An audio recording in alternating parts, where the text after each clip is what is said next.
The phone jolted me awake at 11:47 p.m., dragging me out of a fitful half-sleep.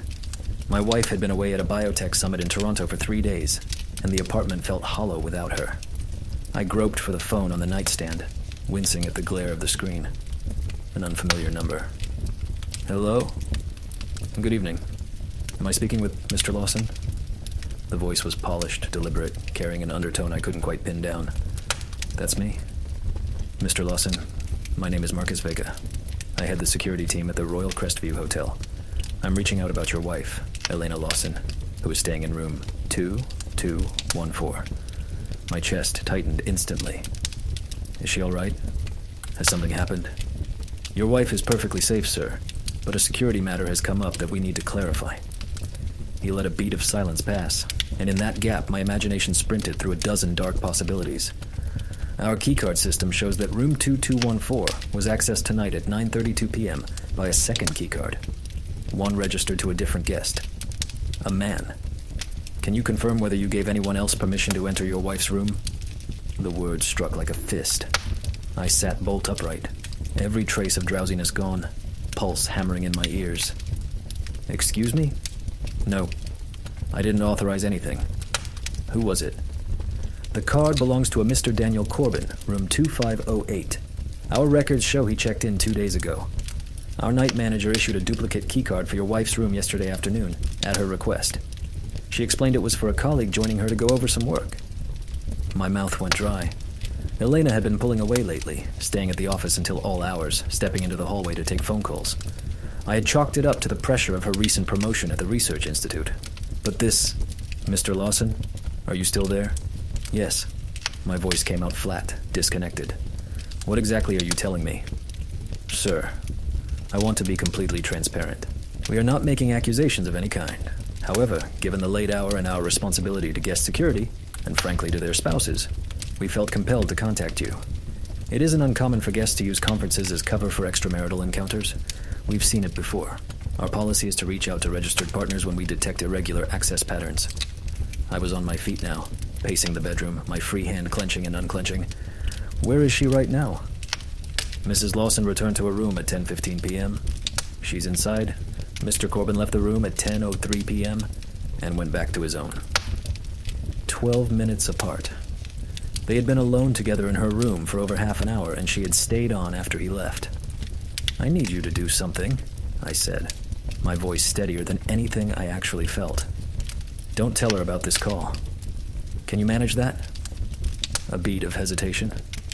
That's an unusual request, sir. But yes. May I ask why? Because I'm catching a flight tonight.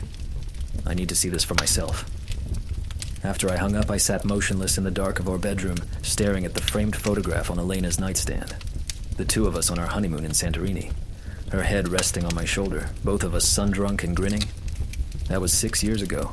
When exactly had we drifted so far apart? I opened my laptop and booked the first available seat to Toronto, a 6:45 a.m. departure. Then I threw clothes into a bag on autopilot, my head a whirlwind of anger, betrayal, disbelief, and beneath all of it, a desperate hope that some explanation existed, some reasonable answer that would stitch everything back together. But what answer could there be? A man I had never heard of, in her hotel room at 9:30 at night? She had never once mentioned anyone named Daniel Corbin.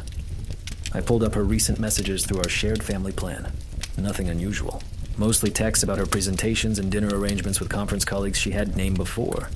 Monica, Priya, Kevin from the Vancouver office. No Daniel. Sleep was out of the question.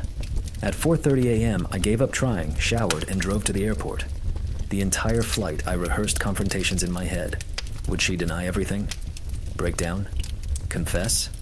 By the time I landed in Toronto at 9:15, I had consumed enough coffee to power a small generator and worked myself into a state of cold, controlled fury. I took a cab straight to the Royal Crestview, a sleek glass tower in the financial district. The morning was overcast, inviting, a perfect mirror for my mood. The lobby was exactly what you would expect from a place like that. Gleaming stone floors, crystal fixtures overhead, and the muted hush of expensive discretion. Business travelers crisscrossed the space, rolling suitcases behind them, eyes on their phones going about their ordinary lives while mine was threatening to collapse. I walked up to the front desk where a young woman with a rehearsed smile greeted me. "Welcome to the Royal Crestview. How may I help you?" "I need to speak with Marcus Vega, your head of security. He called me last night." Her smile wavered just slightly. "Of course. Let me page him for you. Your name, sir?" "Adrian Lawson." Recognition passed behind her eyes. Vega had probably briefed the staff. She picked up the phone, spoke quietly, then nodded toward me. "He'll be right down. Please make yourself comfortable." Sitting was the last thing I could do. I stood by the tall windows watching taxis nose up to the curb, discharge passengers, and vanish back into the downtown current. 5 minutes later, a man in a dark suit approached. Late 40s, gray threading his temples with the alert posture of someone trained to notice things. "Mr. Lawson, Marcus Vega?" His handshake was firm.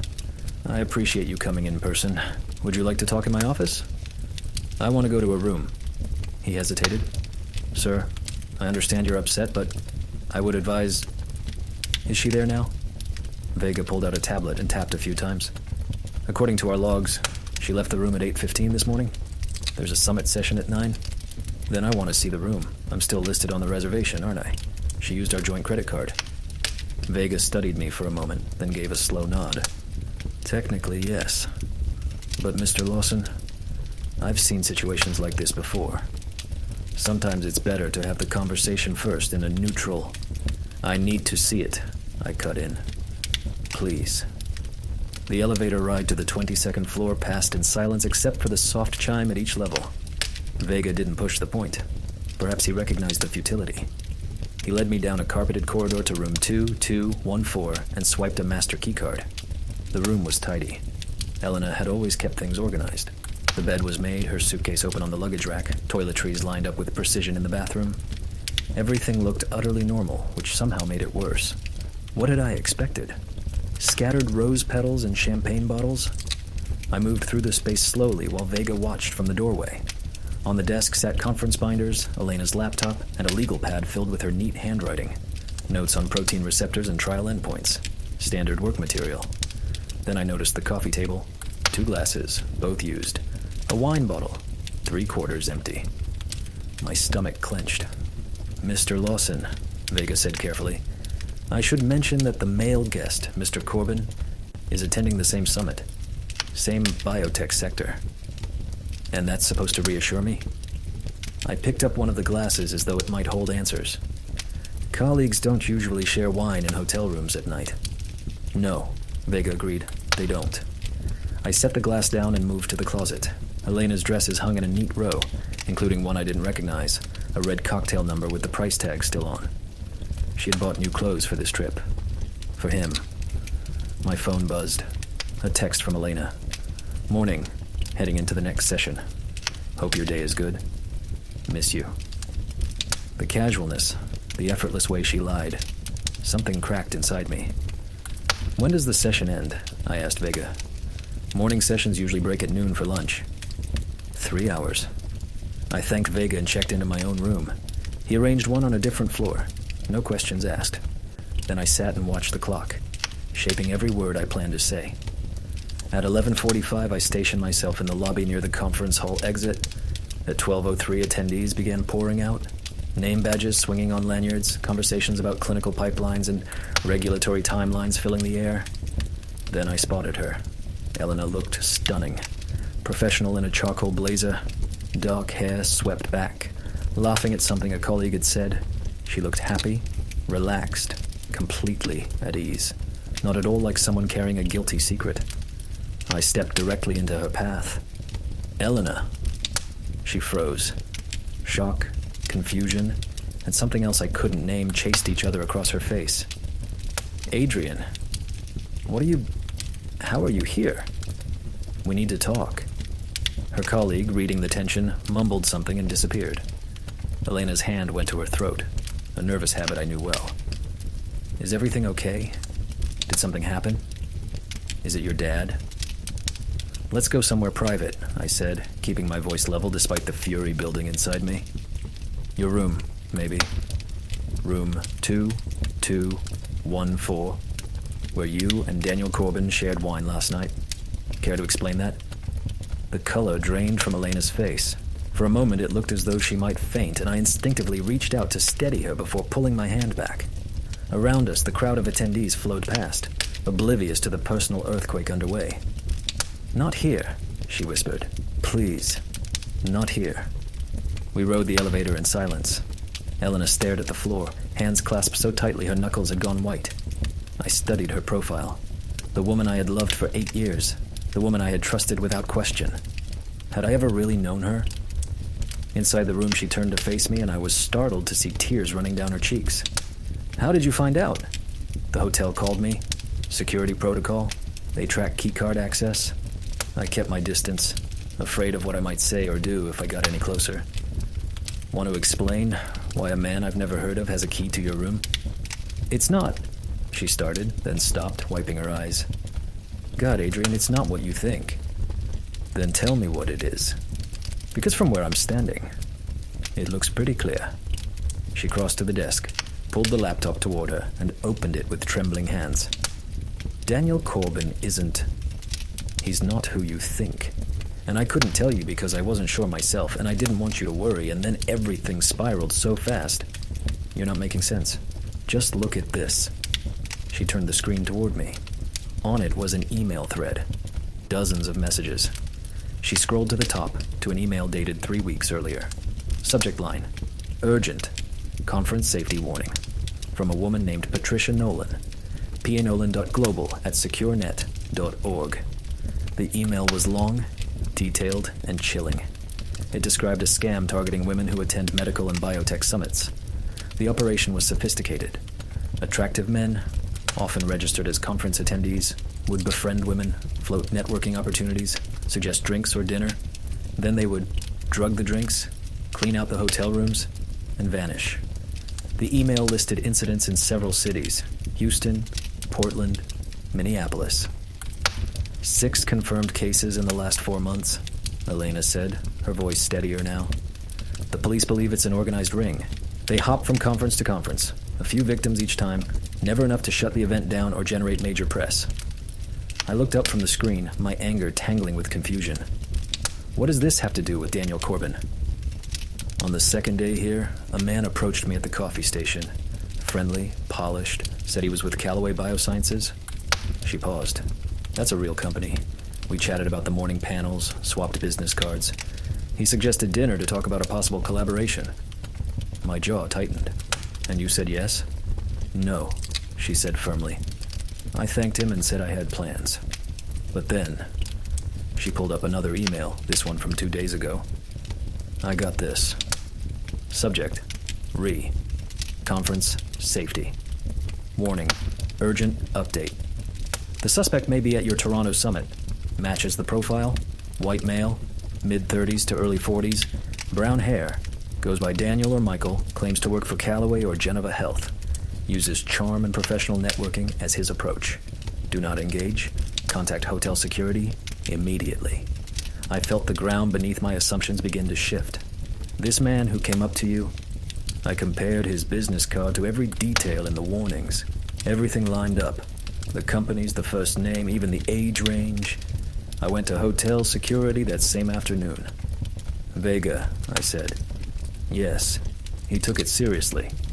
He said there had been a similar incident here the month before, but the woman didn't report it until after checkout, and they couldn't verify anything. He wanted to catch this guy in the act. Elena opened another document. A security plan. Time-stamped and countersigned by Vega. We set up a sting. I would pretend to be interested. Agree to have him come to my room, while Vega and his team watched in real time. They installed a camera in the corridor and monitored the keycard logs. The moment Daniel, or whatever his real name was, entered the room, he'd be captured on multiple systems. I sank onto the edge of the bed, my thoughts reeling. So last night, he came to the room at 9:32, exactly as planned. I was wired, literally. Vega gave me a listening device. We had a glass of wine, talked about business opportunities. He was smooth, Adrian. Really convincing. Then he offered to pour me a second glass, and I saw him drop something into it. I caught his reflection in the window. Her voice broke and fresh tears came. That's when I gave the signal. touched my earring twice. That was the code. Vega and 2 security officers came through the door immediately. Daniel tried to bolt, shoved past me. They caught him in the stairwell. I stood, crossed the room to her. My anger was transforming into something else entirely. Guilt, relief, fear for what could have happened. Why didn't you tell me any of this? I wanted to. But Vega said the fewer people who knew, the safer the operation. If word leaked, the guy might disappear. She met my eyes, and I thought it would be over in a single night. I'd help take down a predator, maybe protect other women, then come home and explain everything. I didn't want you sitting there imagining worst-case scenarios while I was gone. Well, that plan worked brilliantly, I said, but the heat was gone from my voice. How did you find out? Why did Vega call me? He said it was standard procedure to notify spouses when irregular room access is flagged. He didn't mention the sting. Elena's expression hardened. He wasn't supposed to call you. That was not part of the agreement. She grabbed her phone and dialed. Mr. Vega, this is Elena Lawson. I need you in room 2214 right now. A pause as she listened. I don't care if you're occupied. Now. She hung up and turned to me. Something is wrong. What do you mean? Vega explicitly promised me he wouldn't notify anyone until after the arrest was finalized. He stressed that operational security was the top priority. No calls, no emails, nothing that could jeopardize the sting. A cold feeling climbed my spine. But he phoned me at midnight, hours after you say they already had the guy. Exactly. Elena was pacing now, her analytical mind visibly working the problem. And why would he frame it the way he did, making it sound like an affair? If they'd already apprehended Daniel, why not simply tell you what really happened? Before I could respond, there was a knock at the door. Elena checked the peephole, then opened it. Vega stood in the corridor, but his expression had changed. The professional concern was gone, replaced by something more calculating. Mrs. Lawson. Mr. Lawson. He stepped inside without waiting for an invitation. I see, you've had quite the reunion. Why did you call my husband? Elena demanded. That wasn't part of our arrangement. Vega closed the door behind him and leaned against it. Plans shift, situations evolve. Where is Daniel Corbin? I asked. Elena says you arrested him last night. There is no Daniel Corbin, Vega said calmly. At least not in the way you imagine. Elena went very still.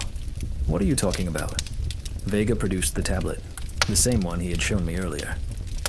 Here's what actually took place last night. A man did enter your room at 9:32 using a keycard. But that man was Officer Ryan Tennant of the Toronto Police Service, working in coordination with hotel security. He stayed for 33 minutes, long enough to establish a believable timeline. Then he left. You returned shortly after and went to sleep. You're lying, Elena said, though her voice wavered. Am I? Check your own laptop. Look at those warning emails you showed your husband. Hover over the sender's address. Elena moved to the computer and clicked on the email from Patricia Nolan.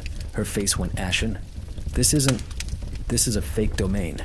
It looks like her organization's address, but the domain was registered 3 weeks ago, Vega finished, along with a convincing but entirely fictional website for a pharmaceutical safety network. The emails, the warnings, the suspect descriptions, all fabricated. I felt the room tilt. Why would you do this? Because, Mr. Lawson, your wife has access to something extremely valuable. Clinical trial data from her company's research program, information worth millions to the right buyer. But Elena is principled, careful, not someone who would steal proprietary data willingly. Elena's hand pressed against her mouth. The Alzheimer's trial data. That's what this is about. Your company is 3 months from an FDA submission that could reshape the entire market. Knowing the precise efficacy numbers now, before the public announcement, would allow certain investors to position themselves perfectly. But the data is locked behind multiple layers, accessible only to senior researchers like you, and only on secure company systems. I don't access that data from my personal laptop, Elena said. It's not even possible. Firewalls, encryption. But here's the elegant part. Vega actually smiled. You don't access it from your laptop. But last night, when you believed you were helping catch a predator, when all of your attention was on watching Daniel Corbin slip something into your drink, You didn't notice what Officer Tennant was really doing. Elena's eyes widened in horror. You accessed my laptop while I was distracted. We needed your credentials, Vega confirmed. Your fingerprint for the biometric lock. Your facial recognition. The passwords you typed when you nervously pulled up those warning emails to show Tennant. Every keystroke logged. Every security layer compromised. You son of a... I started forward, but Vega raised his hand. In it was a small device, something between a phone and a remote control. I wouldn't, he said. Right now, hotel security, the real security, believes I'm investigating a potential theft. In roughly 30 minutes, they are going to discover that someone accessed the hotel's financial systems from this room's IP address. They will find stolen payment card data on Mrs. Lawson's laptop, data which, with any luck, I will have planted by then. She will be arrested, and in the chaos of defending herself against felony charges, no one will notice the real theft, the pharmaceutical data, until it is far too late. Elena's voice was barely audible. You're framing me. Insurance, Vega said. If either of you tries to report what actually happened, you will be arrested immediately. Your word against the head of hotel security, against digital evidence, against everything. Even if you eventually clear your name, the damage to your career and your reputation would be devastating. What do you want? I asked. Right now? Nothing. I already have what I came for. The data has been uploaded to our buyers. I'm here simply to make sure you understand the situation. Go home, Mrs. Lawson. Finish your summit. Resume your normal life. And never speak of this to anyone. He reached for the door handle, then paused. Oh, and the real irony? Attacks like the ones described in those emails actually do happen at conferences. The warnings weren't entirely invented. We simply weaponized the fear. Made you believe you were the hero catching the villain, when in fact, you were the target all along. The door closed behind him with a quiet click. For half a minute, neither of us moved. Then Elena lunged for her laptop, fingers flying across the keyboard. What are you doing? I asked. Assessing the damage. If he used my company credentials last night, there should be login attempts, data transfers. She froze, face lit by the screen's glow. Oh, God. Adrian. He wasn't bluffing. Someone accessed the trial database at 9:47 p.m. last night. 83 gigabytes downloaded. Can you trace it? It shows my credentials, originating from an IP address in the hotel's business center. She looked up at me, devastated. This is going to destroy me. Even if I prove I wasn't involved, they'll say I was negligent, that I compromised security protocols. I'll lose my position, maybe face criminal prosecution. Not if we prove Vega orchestrated the whole thing. How? He's right. It's our word against hard evidence. And if what he said about planting more data on my laptop is true... She stood abruptly. We need to leave. Right now. Before whatever he's planning kicks in. No, I said. An idea was taking shape. We need to be smarter than that. Vega assumes we're panicking, that we'll bolt or go quiet. He's banking on fear. I pulled out my phone and opened the voice recorder. How long have we been talking since Vega walked out? A minute, maybe. Why? Because I've been recording since the moment you let him in. I held up the phone, the audio file clearly visible on the screen. His entire confession. Every word. Elena's eyes went wide. Adrian, that's brilliant. But is it even admissible? I don't know what Ontario law says about one-party consent. Honestly, I don't care whether it holds up in court. What matters is that we have leverage. I was already dialing. Vega said the real hotel security doesn't know any of this yet, so let's fix that. The call went to the hotel's main switchboard. I asked for security, got transferred, and requested Vega's supervisor. A woman answered, identifying herself as Catherine Osei, Director of Hotel Operations. Ms. Osei, my name is Adrian Lawson. My wife is a guest in room 2214, and I need to report that your head of security, Marcus Vega, has just confessed to orchestrating a corporate espionage operation out of this hotel. Before you dismiss that, I need you to check something for me. Can you verify whether Vega is currently logged into your security systems? A pause. Sir, I'm not sure I follow. Please, just check. Is he logged in right now? Keyboard clicks on the other end. No, actually. He signed out roughly 40 minutes ago. That's unusual, but... And can you check whether he's accessed the security footage or keycard logs for room 2214 in the last 12 hours? More clicking. A longer silence. Sir, who exactly are you? I'm telling you that Vega described to us, in detail, how he has been manipulating your security infrastructure, framing my wife for financial crimes to conceal the real theft, proprietary pharmaceutical research data. I have an audio recording of his full confession, but more importantly, if you examine your systems right now, I believe you're going to find evidence of unauthorized access to guest information. Stay in your room, O.C. said, her voice shifting into command mode. Do not touch anything. I'm on my way. 15 minutes later, room 2214 was crowded with people. Catherine O.C., a tall woman with close-cropped silver hair and a no-nonsense bearing. 2 genuine security officers. And unexpectedly, 2 RCMP agents who had been in the building on an unrelated matter and responded to O.C.'s call. I played them the recording and watched their expressions as Vega's confession filled the room. Elena walked them through the evidence of the database breach on her laptop, laying out the timeline. We need to locate Vega, one of the RCMP agents said, already speaking into a radio. And we need every piece of security footage and system log from the last 24 hours preserved immediately. But Vega was gone. His apartment was empty, his car missing from the hotel's staff garage. The man who had called himself Marcus Vega had vanished, along with Elena's stolen research data. What they did find was a sophisticated operation.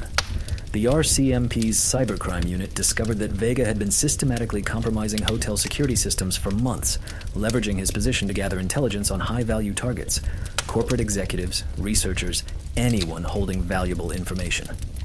Elena was not his first victim, only his most recent. They also found the planted evidence on Elena's laptop, exactly as Vega had promised.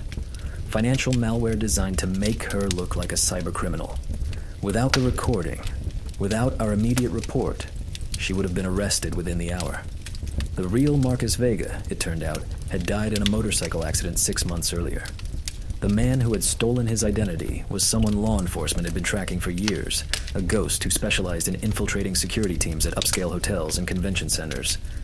3 weeks later, back home, Elena and I sat in our kitchen while her laptop churned through security patches and her company's IT department ran its 15th audit. The pharmaceutical data had been intercepted on a dark web marketplace before any transaction went through, thanks to the speed of the RCMP's response. Elena's position was secure, her reputation intact. The company had even commended her for helping expose the breach. I should have told you, Elena said quietly, about the original plan with the fake Daniel Corbin. I thought I was shielding you, but all I did was hand Vega the perfect opening. And I should have trusted you, I answered. When Vega called, my first instinct was to assume the worst. I didn't even question his story. We both made mistakes. She reached across the table and took my hand. But we fixed them. Together. My phone buzzed. A news alert. RCMP arrests corporate espionage ringleader. The photo showed a man in handcuffs. Not Vega, but one of his associates, caught trying to broker a data sale in Miami. They're closing the net, I said, turning the screen toward Elena. Good. She closed her laptop with a decisive snap. You know what? I'm done with summits for a while. I'd rather be home, where the only person walking into my room is you. Even if you drink the last of the wine. She laughed. The first real unguarded laugh I'd heard from her since the whole nightmare began. Even then. Outside, the sun was going down, flooding our kitchen with warm amber light. Somewhere out there, Vega was still free, probably already plotting his next operation. But right now, in this moment, Elena was safe. We were safe. And sometimes, that is all you can ask for.